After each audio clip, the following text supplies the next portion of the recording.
I never expected that a simple disagreement over my cat's diet would escalate into a full-blown conflict with my neighbor. But little did I know, her vegan crusade would take a dark and unexpected turn. One day, vegan Karen, my neighbor, says feeding meat to my cats is unlawful, calls 911 on me. Here's how it all went down. When I first moved into a cozy place in a decent apartment complex, I thought it would be the perfect place to start a new chapter. My cats, Whiskers and Paws, seemed to love watching the world from our third-floor balcony. The neighbors seemed friendly enough. There was the elderly couple who always smiled and talked about their grandkids, a young musician who played the guitar on his porch in the evenings, and then there was Karen. She lived right next door, a tall, middle-aged woman with striking auburn hair. She introduced herself with a handshake that was a tad bit too tight. "I'm Karen," she announced, and then in a quieter, more passionate tone, "and I'm a vegan." "Oh, that's cool," I replied, not thinking much of it. I'd met plenty of vegans in my life and they'd been pretty chill. We chatted briefly about the community, local stores, and her vegan blog, which according to her had a considerable following. I even promised to check it out. With that, I thought our interaction was over. One particularly sunny day, I thought of taking Whiskers and Paws outside for a bit. As they were engrossed in their playtime, I decided to feed them. Setting up a little picnic spot, I took out their favorite wet cat food, which of course was meat-based. As I was scooping out the food, I felt a tap on my shoulder. I looked up to find Karen, hands on her hips and an eyebrow raised. "You're seriously feeding them meat out here?" she said, looking around as if expecting others to back her up. Taken aback, I replied, "Yeah, they're cats, Karen. Meat's their thing." She looked horrified. "That's just wrong. It's like a horror show in broad daylight." I tried to calm her down. "Look, I get where you're coming from with your vegan stuff, and that's cool for you. But these are cats. They need their meat. It's nature." The next morning, I found a note Karen left on my door. Along with a printed blog about vegan diets for cats, there was a handwritten note. Her curly, emphatic writing read, "Knowledge is power. You should educate yourself." I sighed, crumpling up the paper, and tossed it in the recycling bin. But that was just the beginning. Each morning became a routine of finding something new outside my door. From pamphlets about the evils of the meat industry to little bags of vegan cat food with labels boasting about their organic ingredients. It became apparent that Karen wasn't letting this go. One time, as I was heading out to grab some groceries, Karen seemingly appeared out of nowhere, trapping me in the hallway. "Have you even tried the vegan samples I've given? Do you know the cruelty you're supporting by feeding your cats meat?" she asked, her voice full of frustration. "Look, Karen," I began, trying to keep my cool. "I appreciate what you're trying to do, but not every cat can just switch to a vegan diet. It's a bit more complicated than that," she huffed, looking thoroughly unimpressed. "It's never too late to change." Returning from work one day, the sight of flashing blue and red lights caught my attention. My heart raced. Did someone break into the building? I thought. Pushing the front door open, I was met by a stern-looking police officer. "Are you the owner of Whiskers and Paws?" he asked. I blinked, a bit confused. "Yes, those are my cats. Is something wrong?" The officer hesitated for a second. "We received a complaint about potential animal abuse related to their diet." I felt a mix of anger and disbelief. Before I could say anything, Karen popped out from her apartment, pointing at me. "She's the one! Feeding her cats meat when there are so many vegan options available. It's inhumane." The officer rubbed his temples, looking like he wished he was anywhere but here. "Ma'am, did you call 911 over a cat's diet?" Karen straightened up, defiant. "Yes, it's about ethics and the rights of animals." The officer sighed, giving me a sympathetic glance. The officer, rubbing his temples, said, "Ma'am, cats are obligate carnivores. Feeding them meat is not unlawful. It's natural." But Karen wasn't giving up. She whipped out her phone, rapidly tapping on the screen, then shoved it towards the officer. "Look at these articles from my blog. They clearly explain why a vegan diet is better for all animals." The officer took a brief look, and then handed the phone back to Karen. "I'm not here to debate nutrition, but I need to emphasize that you can't misuse the 911 system. It's for real emergencies." Karen looked indignant. "To me,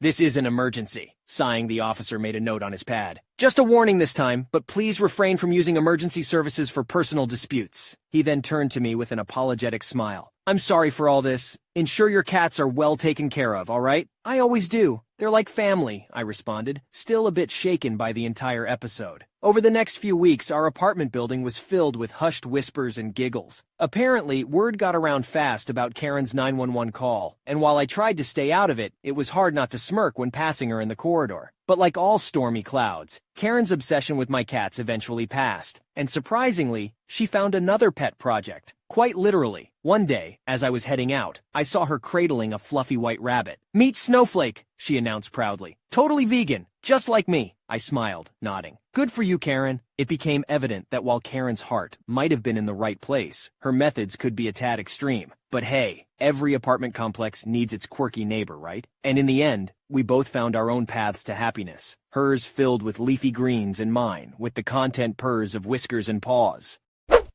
People should really start to mind their own business and focus on their own lives. It's important to respect others' choices and not impose our beliefs on them. Let's embrace diversity and live in harmony, allowing everyone to make their own decisions without unnecessary interference.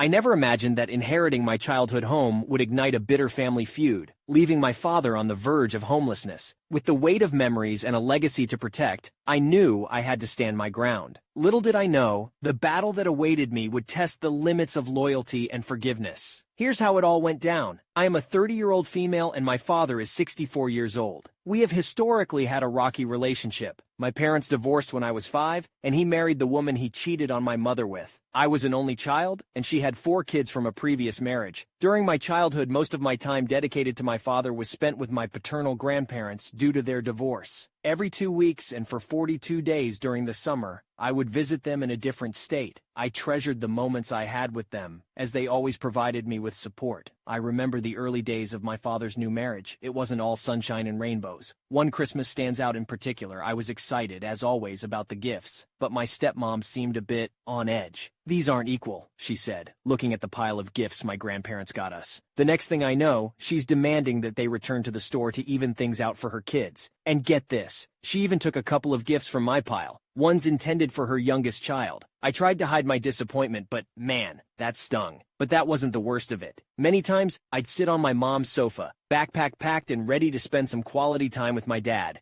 Hours would pass and I'd keep peeking out the window, hoping to see his car pull up. But more often than not, he wouldn't show. I felt like a kid stood up on a play date, except this was my dad. Later on, I found out why he missed so many pickups. Pictures on social media revealed the truth. He was off on family vacations with his new family, living it up while I was left waiting on that sofa. You know, out of all my stories, this one sticks out. My grandparents were the best, especially after my dad sort of stepped back. I spent my summers with them. We did fun stuff like basket making, gardening, and camping. Their place felt like my own. But things changed when I hit 13. I moved in with my dad because of some issues. That meant way less time with my grandparents. My grandma would try to call, but my dad and stepmom wouldn't pick up. Seeing their name on the caller ID but not being able to talk was tough. The few times I could, it was with my dad and stepmom right there with me. It wasn't easy. Summer of my freshman year, that was the time. I remember the excitement of visiting my dad's side of the family. There was a familiar comfort being around them. By the time the trip was nearing its end, my aunt and uncle from next door, yeah, the ones with the really comfy house, suggested I have a sleepover with my cousins. A perfect end to a great trip, or so I thought. My stepmother jumped in. "What about my youngest?" she asked, hinting towards her daughter joining the fun. I saw the hesitation in my aunt's eyes. They politely declined, mentioning something about past events. Word got out that it was about her daughter's habit of stealing, and just like that, the evening took a turn for the worse. The front yard became a battlefield, a mix of raised voices and flaring tempers. The image that still burnt into my mind is watching my stepmother, in a fit of rage, push my 74-year-old grandpa to the ground. My heart sank. He had a hip replacement from the 90s, and his walking was already a challenge. Seeing him on the ground, helpless, tears formed in my eyes. "Pack your things, we're leaving!" they yelled amidst the chaos. With a heavy heart, I packed. But internally, I made a solemn promise. This was the end of the line for them in my book. They just lost any forgiveness I might have mustered up in the future. And as if to add salt to the wound, we missed my grandparents' 50th wedding anniversary. Why? Because my stepmom couldn't get over that summer night. I tried to push away the anger and disappointment, but it was hard. The next spring brought more heartbreak. My grandpa, my hero, the one who filled in the gaps where my dad couldn't, suffered a stroke. He looked at me, his eyes vacant. "Who are you?" he whispered. My heart shattered. He no longer remembered my name, and in 2014, I had to say goodbye to him forever. When I turned 18, I left home to attend college, where I met my husband. He has been my rock and has supported me through my dad's tantrums in recent years when he doesn't get his way. My husband has shown me nothing but unconditional love and support, becoming the father figure I never had. Due to my dad's behavior, I have cut off contact with him every couple of years. There is a saying that time heals all wounds, but I don't always believe that to be true. I maintained a relationship with my paternal grandmother until she passed away in December. She had a playful personality and left us notes to find after her death. She never forgot a grudge, which was evident in her will. I inherited the house that had been deeded to me since 2001. My dad knew they would give it to me, but I think he believed he had a chance of fighting me for it. Living out of state has always had its own set of challenges, especially when it came to family matters. So, when I got word that my childhood home was now mine after my grandmother's passing, there was a rush of emotions. Memories of growing up there and the legacy it held for me were overwhelming. I knew my father, a retired military man, and his wife had been living in a deteriorating RV since 2012. He'd made some poor financial decisions over the years, and I'd heard he didn't have any savings. So when I decided to sell my own house and move back into the childhood home, I took the necessary steps for security. I changed the locks, installed cameras. It was just something I felt was needed to secure the place until everything was settled. To my surprise, during one of my visits, I found his belongings haphazardly stored in various closets. There were documents, items that seemed sentimental, and a record of debts owed to him. Wanting to make sure they were safe and not just discarded, I stored them away properly and handed the keys to my uncle for safekeeping. That's when the storm hit. My father's reaction was beyond what I'd expected. He was livid. I began getting calls and messages from my step-siblings, accusing me of shutting my father out of his parents' home.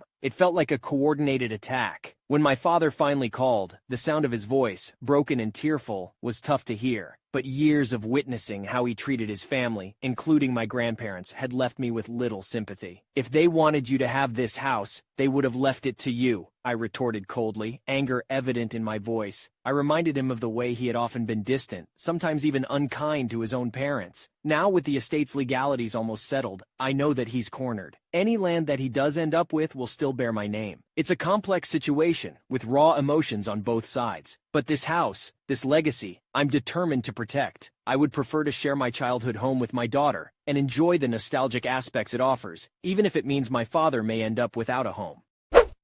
It is evident that there has been a significant strain on the relationship between you and your father. The actions and choices he has made, prioritizing his new family over you, have caused deep hurt and disappointment. As a result, you have made the decision to protect your childhood home, which you inherited, and prioritize the well-being of yourself and your daughter. It is understandable that you feel that if your father ends up without a home, it is a consequence of his own actions and not a responsibility that falls on you. It is important to consider the complex emotions and dynamics involved in family situations and approach them with empathy and understanding.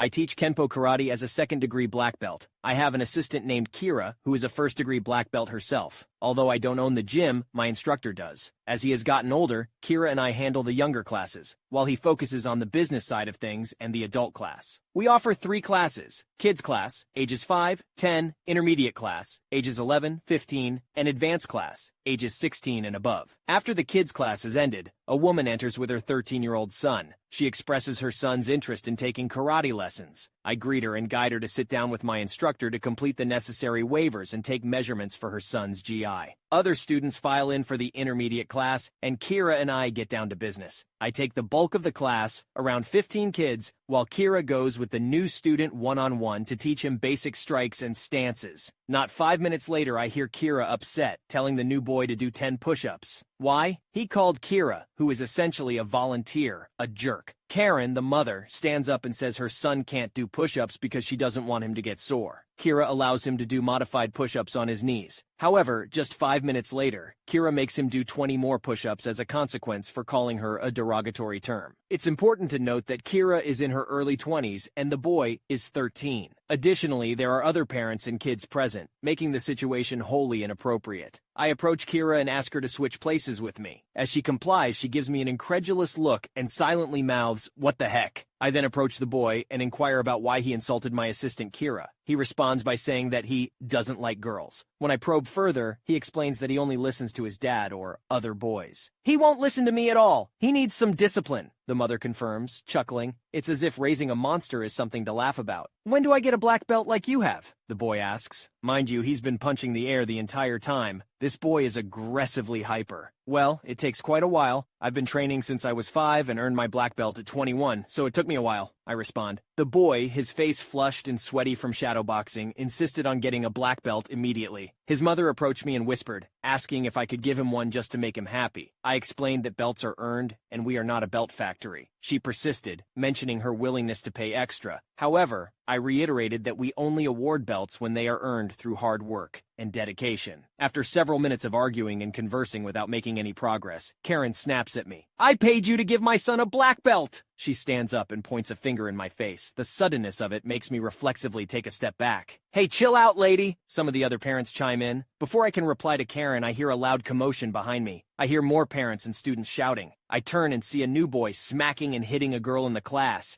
Kira is shouting, "Hey, stop!" However, this girl that the new boy is hitting is a purple belt and a little badass of her own. She loads a front kick and hits the brat boy center mass, right in his flappy stomach. He shouts and doubles over, crying tears of pain. I was so proud of her. "Hey! That little jerk hurt my son!" Karen runs past me onto the mat and gets in the face of the 14-year-old girl her son just attacked. This girl is already scared and starts to cry, but Karen ups the ante and shoves this girl in the chest with her hand. Kira gets between them and is red-faced, enraged. I immediately rush over and try to defuse the situation, but neither of them is having it. Parents stand up and start shouting, "Keep your hands off my daughter!" The girl's father, who is with the other parents, yells at Karen. He starts approaching aggressively, but backs off when he realizes me and Kira, both black belts, are by her. Now let me tell you something about Kira. She is shorter than 5 feet and weighs less than 110 pounds. However, she has the ability to overpower me on the mat any day. Kira is exceptionally fast, accurate, and flexible. She possesses a level of body control and technique that I simply cannot match. One day, Kira and Karen engaged in a heated argument. I sternly instructed Karen, "Take your child and leave. Do not return. Never lay a hand on any of my students. Do you understand?" My voice was raised and I was genuinely angry. "Go to hell! My son needs a black belt and you won't give him one," she screams at me. "Your son is crazy! He attacked our students!" Kira interjects, but this sets Karen off as she reaches and tries to slap Kira in the face. Big mistake. Having had enough, Kira skillfully blocks the slap and retaliates with a powerful leg kick aimed directly at Karen's inner thigh, delivering it with full force. The impact of Kira's shin bone meeting Karen's thigh reverberates through the room, resembling the sound of a gunshot. It was a remarkable sight. Karen gasps in pain and collapses onto the mat, tightly grasping her injured leg. Oh my God, she moaned as her son got up and rushed at Kira. I quickly stepped in front of her and restrained the boy's flailing arms. He hit me a few times, but I'm always firm in my decision to never hit children. I simply waited for him to tire himself out. One of the parents had already called the police. When they arrived and interviewed everyone involved, they determined that Kira and I acted in self-defense. Neither of us wanted to press assault charges against Karen, but the parents of the girl Karen shoved felt differently, and rightfully so. Karen was taken away in handcuffs. Throughout the ordeal, she shouted that she would sue me and Kira in civil court. Fortunately, we have legal waivers, so we hope that protects us. Regarding the boy, I genuinely feel sorry for him. His upbringing has been influenced by neglectful parenting. I sincerely believe that we could have assisted him in finding a more positive direction in life. Particularly concerning are his perspectives on women. I would have welcomed the opportunity to help him see things from a different perspective. Whether we would have been successful is uncertain. That was my night. I hope you found reading about it as surreal as I found experiencing it. Press additional charges not only to help with the girl's case, but also to teach this lady that actions have consequences. Otherwise, she will do it again. If the boy sees his mother having to pay for her bad behavior, this may help him in making better choices in the future. If you enjoyed today's stories, check out the other videos on your screen now. Submit your own stories at you'rethejerk.com. Subscribe now, or you're definitely the jerk.